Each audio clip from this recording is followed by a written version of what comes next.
Hello दोस्तों, स्वागत है आपका हमारे इस चैनल एजे मेडिसिन्स में। मैं हूं आपका दोस्त अजीत और आज मैं आप लोगों के सामने एक नए वीडियो के साथ फिर से हाजिर हूं।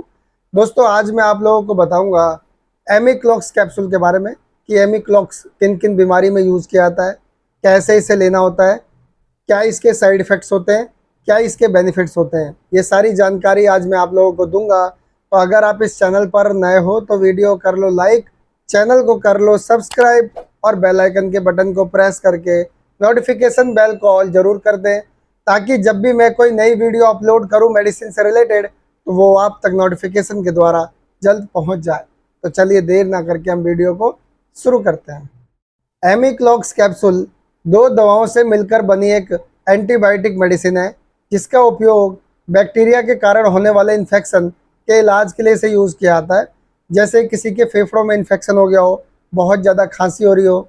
इसके अलावा और किन किन प्रॉब्लम्स में इसे यूज़ किया जाता है वो मैं आपको बताऊंगा। साथ साथ मैं आपको ये भी बताऊंगा कि इस दवा के साथ आप कौन कौन सी दवाएं दे सकते हो। तो फिलहाल मैं आपको दिखाता हूँ इसकी पैकेजिंग। आप स्क्रीन पर देख रहे होगे एमिक्लॉक्स कैप्सूल।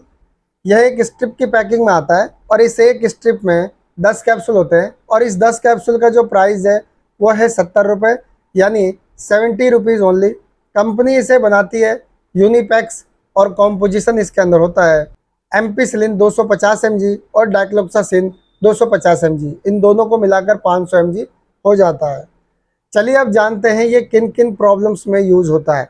दोस्तों, ये सबसे इम्पोर्टेंट है आपको समझना, क्योंकि ये बहुत सारी बीमारियों में यूज़ होता है। सबसे पहले जिन लोगों को बहुत ज़्यादा खांसी होती है, खांसी ठीक नहीं होती है, तो ऐसी कंडीशन में आप इसे दे सकते हैं। या फिर किसी को बहुत ज़्यादा फेफड़ों में इन्फेक्शन हो गया हो तो फेफड़ों के इन्फेक्शन में ये बहुत ही कारगर होता है। या फिर किसी के फोड़ा हो गया हो या फुंसी हो गई हो, पक गया हो, बहुत ज़्यादा दर्द हो रहा हो उसमें, उसे सुखाने के लिए इसे यूज़ किया जाता है। या फिर किसी को चोट लग गई हो, घाव हो गया हो बहुत ज़्यादा, या फिर किसी का छोटा मोटा ऑपरेशन हुआ हो या बड़ा ऑपरेशन हुआ हो, ऐसी कंडीशन में उन टाँकों को सुखाने और घाव को भरने में ये बहुत ही मदद करता है। मैं आपको बताना चाहूँगा, जिन लोगों को बहुत ज़्यादा कान में इन्फेक्शन हो जाता है, कान बहने लगता है, तो ऐसी कंडीशन में भी आप दे सकते हैं। और कान के फोड़ा फुंसी को ठीक करने के लिए भी इसे यूज़ किया जाता है। कई लोगों के टॉन्सिल की प्रॉब्लम हो जाती है, तो जिन लोगों को टॉन्सिल की प्रॉब्लम होती है उनकी टॉन्सिल की प्रॉब्लम को भी ये ठीक कर देता है। किसी को अगर पेशाब के रास्ते में जलन है, बहुत ज़्यादा इन्फेक्शन हो गया है जिसकी वजह से दर्द भी हो रहा है और बहुत ज़्यादा पेशाब रुक रुक के आ रहा है, तो ऐसी कंडीशन में ये बहुत ही अच्छा काम करता है, उसमें भी ये काफ़ी आराम देता है।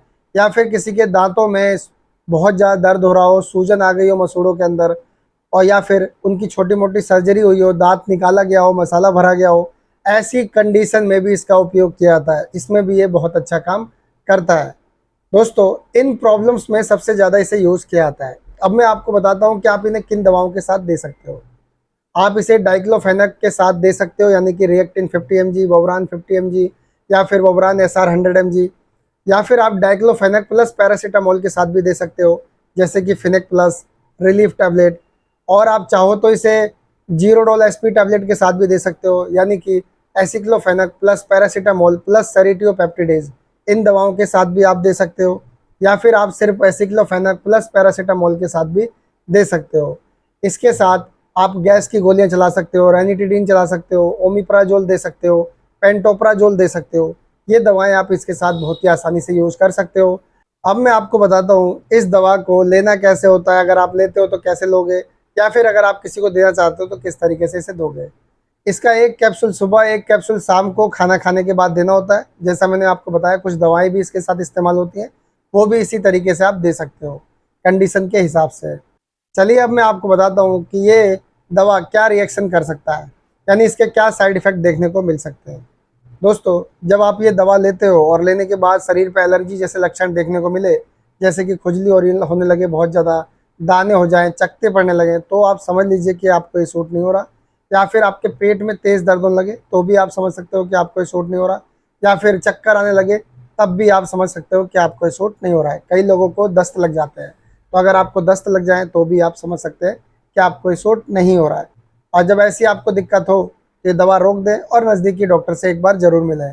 और कोई भी दवा यूज़ करने से पहले एक बार डॉक्टर की सलाह ज़रूर लें। आई होप कि आपको ये वीडियो पसंद आई होगी। दोस्तों अगर आपका कोई सवाल हो मुझसे तो आप कमेंट बॉक्स में लिख के पूछ सकते हो। चाहो तो आप मुझे इंस्टाग्राम पे भी फॉलो करके मैसेज कर सकते हो। इंस्टाग्राम आईडी का लिंक आपको वीडियो के डिस्क्रिप्शन बॉक्स में नीचे मिल जाएगा, उस पर आप क्लिक करके मुझे डायरेक्ट फॉलो मैसेज कर सकते हो। तो आज के लिए इतना ही, कल फिर मिलूंगा एक नई वीडियो में एक नई जानकारी के साथ। तब तक के लिए मुझे इजाज़त दीजिए। Good bye.